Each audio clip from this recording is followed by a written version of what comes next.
Okay, I am back with the packing of the game. So what you can see is what I already did here is pack in the dungeon boards or the dungeon room tiles and loot deck divided into three different decks, and the monster deck into one deck here, so these fit nicely in. You can separate these in whatever amount you like. And I added here the boss monster deck and the level 1, 2, 3 and 4 cards, and then you can just, on top of that, you can just put the character sheets and the character campaign sheets. And what I normally do is also put all the dice on top of the dungeon tiles, and with that this compartment here is full.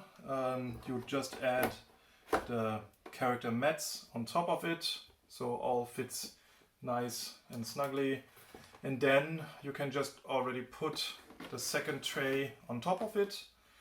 And what I did here is I just added all the door event cards on this tile here, on this compartment. Put all the monster standees into two different bags. I sorted them by undead and magic creatures like the golem or slime crawlers and so on. Put all of these together into one baggage, and then put the second one for all the greenskins and humans, including the troll and ogre and spear thrower, archers, orcs and so on. And these then fit very nicely into this big compartment here. And in this other compartment I put multiple bags in here.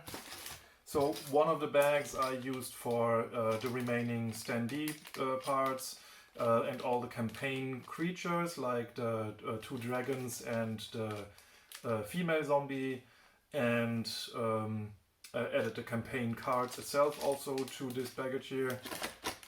And I created another one with all the remaining tokens, especially the ones that are level up bonus top markers, and the small tokens here for the character sheets, for the monster hit points and armor, and there should be also a few here for immobilized status. So all of these are in one package here, fit also nicely in. Then I put all the character standees in one pack, including all the standard items for all the characters and the character cards and the rule reference cards. So these fit also nicely in here, so you can just put them here on the side. And I use the smallest baggie just for the one tokens that I want to add to the initiative board in some way. Meaning this is an XP marker normally, the doom counter marker, all the initiative tokens for the characters, and the round counter. So all of these are needed for every game, so I just put them into one baggie. And here on the side you can see all the tokens that I added here to these two rows. On one end I added most of the round tokens. What you can see here is I added all the monster markers divided by color. And if you can get something like a small plastic divider or something like this cut out and put in between, so you can easily distinguish between these. From the top you might not see this, but from the side you can easily distinguish them by color. So I can see here that these are yellow and the poisoned or damaged equipment markers. And you can also, I just put here, it's harder to put in again. Using two hands it's easier. And at the end here I put in all the armor bonus markers. For example, you can get +1, +3 or +5 from some of the armors for specific parts. Like either Psi resistance or magic attack. This one is for normal defense, this one is for normal attacks, for ranged attacks, and then also for getting better bonuses for casting spells. So all of these are going in here, and I sorted them by type and then by +1, 3 and 5 in this order.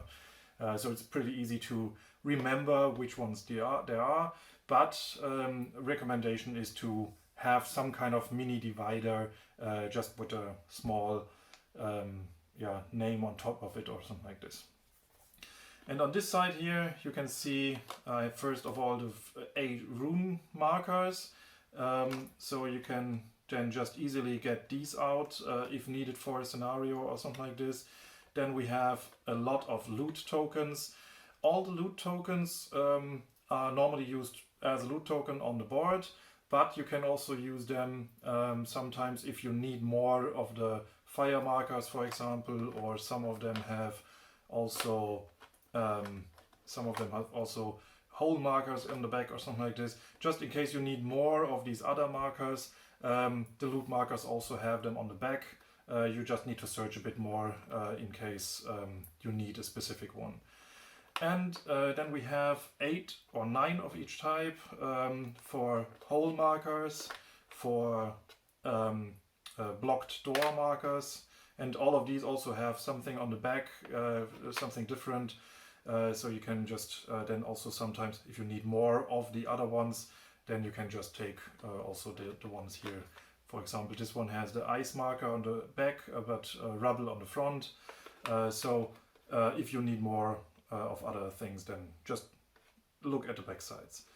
Then we have also the secret door markers. And then finally on this side here, we also have a few more round markers, which are just bonuses or maluses, and especially the ones that you put on the tokens for you put on a weapon card, for example, if this is then enchanted with poison state or with air or lightning state, or it is now instead of it's a magic item or enchanted with rock capabilities. So you can put these easily also in here. You could also add the initiative markers to this one here, but I preferred to just keep them out, and because they are needed every time for the initiative board, and these other ones are only needed if you're really working with it. But it's up to you how to sort it, but that's just a recommended state here. And on top of that, you can just put all the booklets. They easily fit in here. You can just put the initiative board on top or under the booklets, whatever you like. And then if you need something else to put on top here, you can keep the punch boards and put them in. I prefer to not keep them and throw them out normally, but you can put other stuff on top of it if you like, or just additional paper or something like this, or something else like a small styrofoam mat or something like this to just keep everything in snugly. And that's it. All packed back into the box and easy to go next time to play.